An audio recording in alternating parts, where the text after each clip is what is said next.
de hoje sobre o veto do presidente Jair Bolsonaro à nova lei Aldir Blanc, que criava, uma política nacional de fomento e permanente à cultura a partir de um repasse anual de 3 bilhões de reais da União para os estados e municípios. O presidente vetou totalmente a lei e alegou que o projeto é inconstitucional e contrário ao interesse público. A Controladoria Geral da União e o Ministério do Turismo e também da Economia também se manifestaram pelo veto da lei, que foi batizado em homenagem a um compositor e músico que morreu em maio de 2020, aos 73 anos, vítima da Covid. A gente convidou a participar conosco aqui a autora do projeto, para a gente saber, inclusive, sobre essa alegação do presidente Bolsonaro de que é inconstitucional. É a deputada federal pelo PCdoB do Rio de Janeiro, a Jandira Fegali, que está conosco ao vivo. O Sakamoto também participa comigo dessa entrevista. Olá, deputada Jandira, muito obrigada por aceitar nosso convite. Seja bem-vinda mais uma vez ao nosso programa. Oi, Fabiola, oi, Sakamoto. É um prazer estar com vocês nesse aniversário do All News, para falar desse tema tão importante para o Brasil. E assim, a gente sempre tem essa justificativa do governo, eles sempre usam essa justificativa, é inconstitucional, e jogando a responsabilidade no colo dos legisladores, dos parlamentares. E aí eu lhe pergunto claramente, é inconstitucional esse projeto, deputada? Claro que não. Essa lei, Fabiola, ela teve uma primeira experiência em 2020, que foi a Lei Aldir Blanc I, que nós chamamos, que foi uma lei de característica emergencial, em plena pandemia, quando tudo ficou paralisado e os artistas e fazedoras de cultura, seja na boca de cena, na coxia, ou no aspecto técnico da educação e cultura, e nas grandes festas regionais, nada pôde funcionar. E eu fui relatora da lei, a primeira signatária foi a deputada Benedita da Silva, e nós elaboramos com o Brasil inteiro esse texto que acabou saindo ao final, e ele funcionou exatamente como é a Lei Aldir Blanc II. Só que nós conseguimos alcançar com a Lei Aldir Blanc I 4.700 municípios no Brasil. Foi a lei de maior alcance em toda a história da política cultural brasileira, e todos os estados e o Distrito Federal conseguiram utilizar os 3 bilhões de reais que nós elaboramos ao final, ou seja, o texto final da lei, ela incorporou a ausculta do Brasil inteiro. Ele não é parecido com a lei original, ele é completamente alterado, porque incorporou as auscultas de todos os estados e todos os segmentos, e depois que deu certo, a demanda da sociedade foi: mantenha essa lei de forma perene. Então, nós reelaboramos o projeto, muito baseado na experiência da mas também consertando aquilo que foi limite da primeira experiência, e fizemos a Lei Aldir Blanc II, mas de forma perene, que nós estamos chamando de Fundeb da Cultura. Não é mais uma lei emergencial, agora é uma lei estruturante da cultura, serão 3 bilhões por ano de forma perene, completamente constitucional, foi aprovado por amplíssima maioria na Câmara, teve acordo, o relator Celso Sabino, do PSDB, fez acordo, conseguiu construir um acordo com o líder do governo, Ricardo Barros, inclusive, pelo não veto. No Senado, eu fiz o acordo com o então líder do governo, senador Carlos Portinho, que falava em nome do governo, e com o Ministério da Economia, nós, inclusive, acertamos vetar um inciso do artigo que tratava do orçamento, das fontes orçamentárias da lei, houve acordo pelo não veto, e agora veio o veto integral da lei. O argumento é contra o interesse público. Então, eu queria, desculpa te interromper, eu queria exatamente entrar nessa questão das razões do veto presidencial. Sim. Bem, se colocado do jeito que você colocou, a questão do veto presidencial ela não é técnica, ela é ideológica na sua avaliação, porque é o seguinte, o presidente já vem batendo, desde o começo do seu mandato, ele vem batendo de frente com a classe artística, de uma maneira geral, com a categoria dos trabalhadores das artes. Então, isto é um veto ideológico, e por quê?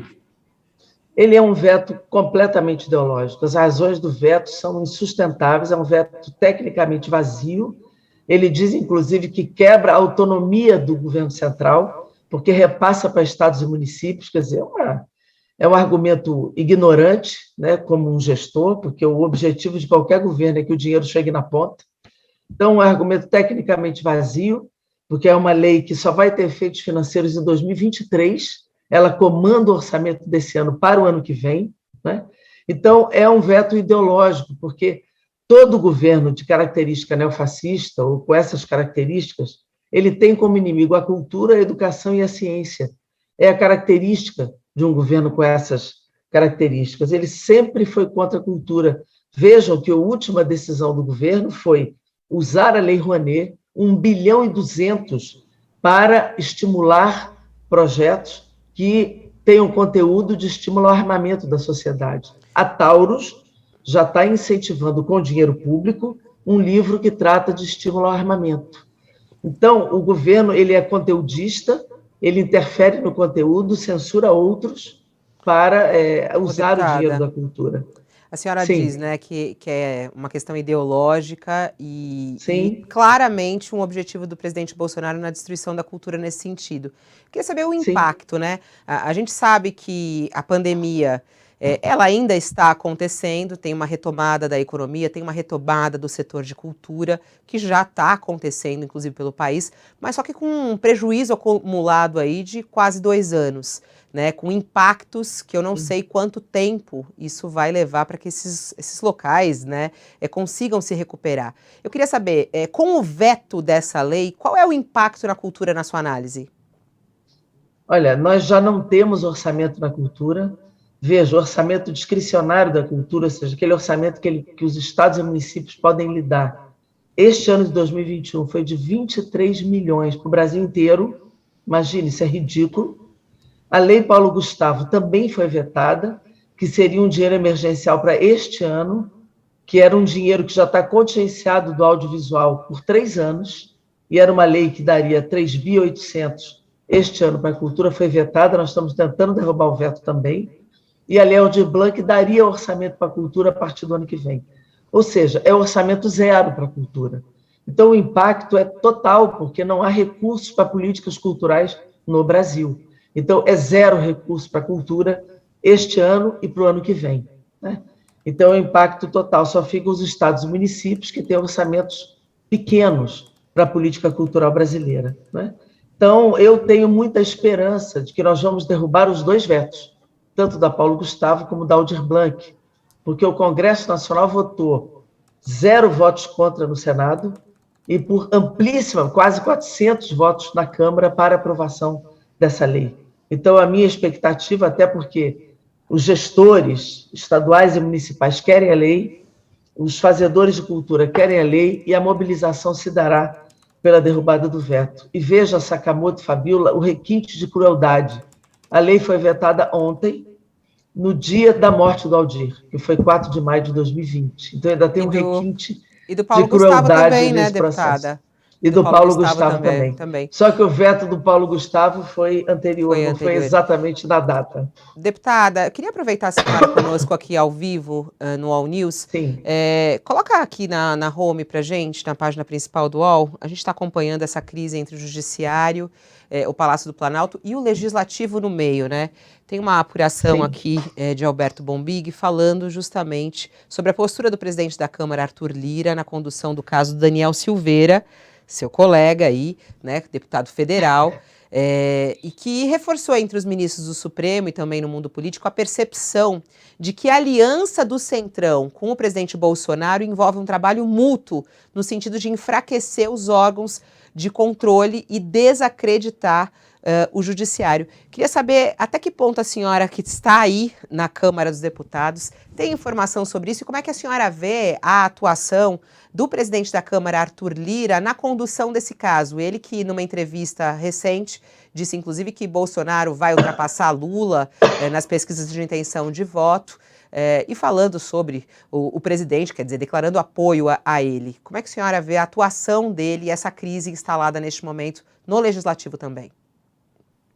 Olha, primeiro, a posição política do presidente da Câmara, ela nunca foi escondida, né? Ele é do PP, o PP faz parte da base do presidente da República, portanto, a declaração política dele de apoio a Bolsonaro não é nenhuma novidade.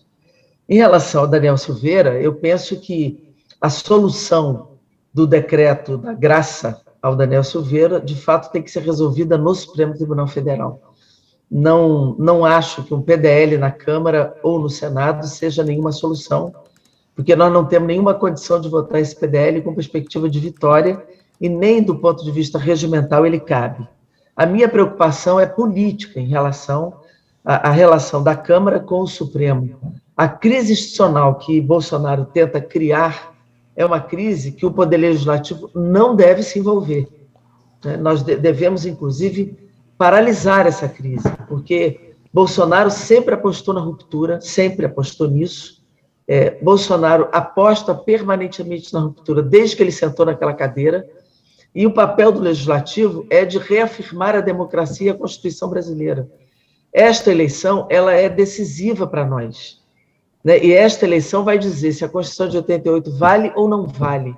E o papel do parlamento é a reafirmação da Constituição, é a reafirmação da separação de poderes e a reafirmação do papel do Supremo, do parlamento e do Executivo como poderes independentes. Então, eu não quero crer que o presidente da Câmara vá atuar para o aumento da crise e da ruptura. Inclusive, a entrevista que ele deu logo no início foi dizer o seguinte: cabe ao Supremo determinadas decisões, cabe à Câmara a cassação do mandato e o Poder Executivo não deve se meter. Ontem, aliás, esta semana, inclusive, tanto Rodrigo Pacheco quanto Arthur Lira disseram as eleições vão valer, né? As Agora, eleições a senhora, quando terão fala validade. isso, mas, por exemplo, o Bolsonaro tem maioria, e se isso for para ficar na mão da Câmara, Daniel Silveira não será cassado, né, deputada? Depende, porque é voto aberto. Voto aberto, eu não vi ninguém deixar de ser cassado em voto aberto. Então, eu acho que uma decisão do Supremo pela condenação e num voto aberto, eu tenho minhas dúvidas se ele não é cassado. Eu acho que vai depender muito de como essa condenação se estabelece e de como isso vai ser conduzido, inclusive, a senhora acha então, que é o Legislativo que tem que decidir sobre a cassação? A senhora concorda com isso? Não, mas sempre é. Não, sempre é, né? O Legislativo tem que conestar a cassação ou não de mandato, né? O Supremo, ele condena e a cassação é do Legislativo, de fato, né? Isso é da Constituição. Deputada, a senhora falou que acredita que a Câmara e o Senado, de uma maneira geral, eles vão agir, é claro, para estabilizar a República e não para colocar mais lenha na fogueira nesse processo. Esse é o papel, né? Deve ser assim. Pelo menos deveria ser o papel constitucional. Deveria ser. Bom, o ponto é que é o seguinte: o que acontece é que o presidente Jair Bolsonaro tem claramente jogado com a corrosão e a erosão da credibilidade tanto da Suprema Corte quanto do Tribunal Superior Eleitoral, sim, ao fomentar esse tipo de crise junto com eles e ao fomentar também o próprio Daniel Silveira se nega a cumprir as determinações do STF, transformou a Câmara em acampamento, dormiu aí, foi, voltou. Enfim, o que acontece também é que, será que diante de uma inação por parte do presidente da Câmara dos Deputados, essas ações do Bolsonaro para minar a credibilidade do TSE e do STF não ficam mais fortes? Será que neste momento o Lira não deveria colocar tomar uma ação um pouco mais forte e não simplesmente, por mais que seja aliado do presidente, mas tomar uma ação mais forte do que simplesmente dizer confiamos no sistema eleitoral? Olha, quer dizer, cada um tem seu estilo, cada um tem seu método, né? Eu penso que a Câmara deve sempre atuar de forma afirmativa e forte na defesa da Constituição, né? E acho que Daniel Silveira, ao se recusar a cumprir a decisão do Poder Judiciário, cabe ao Poder Judiciário tomar a medida que tomou antes. Pelo menos nós fomos para a tribuna sustentar a posição do Supremo, né? E acho também que a Câmara deve sustentar a posição do Poder Judiciário. Se o Poder Judiciário disse tem que botar a tornozeleira, tem que botar a tornozeleira. Não dá para descumprir decisão judicial, né? E a Câmara não deve acobertar o descumprimento da decisão judicial. Essa é a nossa posição e assim a gente tem defendido, né? E acho que se essa crise se estende, cabe à Câmara dos Deputados ter uma ação conjunta dos líderes junto ao presidente da Câmara para decidir o que deve ser feito, né? Eu acho que uma inação não é boa. E eu concordo com você que a inação não ajuda a debelar a crise E essa deve ser a nossa posição. Ô, deputada, a gente viu nos últimos tempos uma campanha nas redes sociais muito forte para que os jovens fossem tirar seu título, para que as pessoas fossem regularizar o seu título de eleitor. Tem o resultado, Sim. Coloca na tela aqui para gente, os números foram divulgados pelo ministro Fachin. Olha só, o Brasil ganhou 2 milhões de eleitores entre 16 e 18 anos de idade nesse ano. O presidente do Tribunal Superior Eleitoral, o ministro Edson Fachin, diz que hoje o Brasil ganhou 2 milhões e 42.817 novos eleitores de 16 e 18 anos, que é essa faixa etária cujo voto não é obrigatório no Brasil.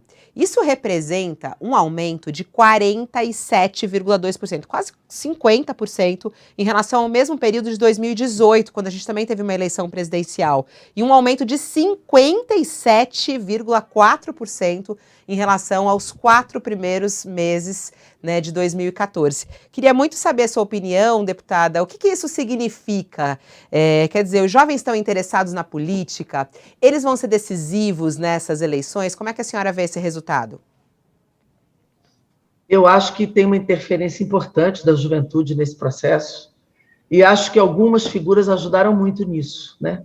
Por exemplo, a Anitta foi uma pessoa que ajudou muito. É interessante porque ela tem milhões de seguidores e ela interferiu, como o próprio Lollapalooza.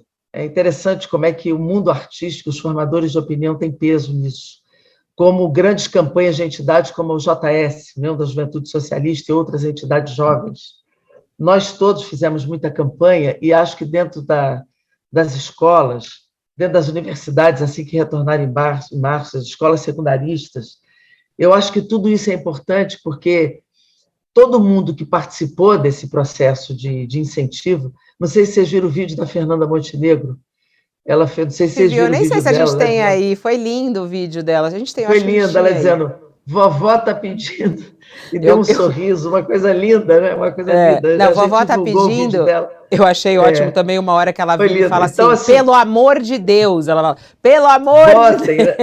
Votem, né? Então, assim, muita gente se tocou em estimular essa juventude a participar, para mostrar o seguinte, vocês precisam definir o futuro de vocês, né? Então, acho que muita gente entrou para estimular essa juventude, e 2 milhões de votos nessa faixa etária, eu acho que tende a ser um voto mais progressista, um voto mais avançado, né? Então, eu acho que pode ajudar, pelo menos, né? Pode não ser pode não definir, mas ajuda muito na contribuição para um voto, na minha opinião, mais avançado numa eleição presidencial como essa. Eu preciso confessar, Sakamoto... E no parlamento também, né? Porque o parlamento precisa também avançar, porque o parlamento está muito, muito conservador e é preciso sustentar a reconstrução de políticas públicas no Brasil. A diversidade estar representada, né, no parlamento. Eu confesso que eu fico emocionada, sabe, Sakamoto, quando eu vejo a molecada se envolver nas discussões políticas. Eu também. É tão bacana de ver que... Porque a gente foi criado um pouco, né, Sakamoto, com aquela história assim, política é muito chato, não vamos falar de política. Né? Essa coisa de ser muito chato falar de política. Não, política não se discute, política se discute. Política precisa discutir, não é, Sakamoto? Como é que você vê os jovens discutindo política? Você que é professor universitário. Olha, Fabiola, o processo, na verdade, que aconteceu nos últimos meses mostra que é possível sair do imobilismo no Brasil. E que, na verdade, tem muita gente querendo participar de política, né? Tem muita gente com medo de ser cancelado nas redes sociais, diante da loucura ultrapolarizada que a gente vive. Só que tem muita gente que percebeu que quando eles saem desse medo e vão para cima e discutem, conversa, você pode estar construindo um futuro melhor para si mesmo e para os seus. Lembrando, é claro, daquela máxima, que se você não faz política, se você tem nojo de política, alguém que não tem nojo de política... Alguém vai fazer. E decide por você. E, para terminar, nos últimos anos, jovens têm sofrido com o quê? Com retrocessos em direitos trabalhistas. Tivemos agora a questão da lei do aprendiz, né, da MP do aprendiz, que é um retrocesso em discussão sobre redução de proteções trabalhistas dos mais jovens. Tivemos um aumento no número de jovens negros pobres mortos nas periferias urbanas. Isso só vai mudar quando esses jovens entrarem a público e disserem não, substituindo as pessoas que os representam no parlamento. E por isso, eu acho que a gente tem que comemorar. A gente tem a Fernanda, Fabiola, aí. Fabiola, quem tira o título agora é porque não vai se abster. Uma pessoa que vai para o título neste momento não está nos 30% de abstenção, porque senão não tiraria. Quem tira o título agora é porque quer votar, porque quer dar opinião, porque quer participar. Legal. Não é aquele jovem que tirou o título e disse, não, eu não vou, não quero saber de política, ou que já tinha um título antes. Quem foi agora para o título, esses 2 milhões vão participar e vão dar o seu voto. Isso é muito importante. Cadê a Fernandona? Vamos assistir aí. Ah, não dá, a gente não está conseguindo colocar aqui, deu um problema aqui no VT da Fernanda, mas ela fala isso. Jovens, pelo amor de Deus, vão votar, diz ela aqui. Vão votar. Mas vão votar. Agora a gente vai. Agora não dá mais tempo. Quem tirou, tirou. Quem não tirou, não tira mais. Só depois. Mas vai poder votar. Mas muita gente tirou, mais de 2 milhões. Deputada Jandira Fegali, muito obrigada pela sua participação aqui no nosso dia de aniversário hoje. Eu que agradeço e digo o seguinte, a nossa expectativa é a derrubada do veto da Lei Aldir Blanc, e eu tenho assim, muita convicção de que nós vamos conseguir, tanto da Paulo Gustavo como da Lei Aldir Blanc. E nós vamos ainda voltar aqui dizendo, derrubamos, a Lei Aldir Blanc está valendo. Mas a senhora acha que em quanto tempo essa derrubada, a senhora consegue, acha que é possível em quanto tempo isso? Olha, normalmente os vetos entram até 30 dias depois de que eles ocorrem, né? Eu imagino que ainda em maio, no início de junho, a gente tenha esse veto pautado. A gente vai tentar acelerar, porque ele não tem prazo para estar na pauta, mas na articulação política acho que a gente consegue botar logo e a mobilização já começou. Então, eu acho que a gente consegue derrubar, porque interessa aos gestores estaduais e municipais também que essa lei exista, porque é um dinheiro importante para os entes federados. Então, acho que vai ser uma boa pressão, nós vamos derrubar esse veto. Rápido. Obrigada, deputada. Leonardo... Obrigada. E quanto mais vocês falarem nessa lei, mais vocês ajudam a gente. Tá certo. Obrigada, Fabiola. Obrigada. Parabéns aí ao UOL News. Muito obrigada. Obrigada, Sakamoto, pela sua parceria aqui nesse 1 ano de UOL News.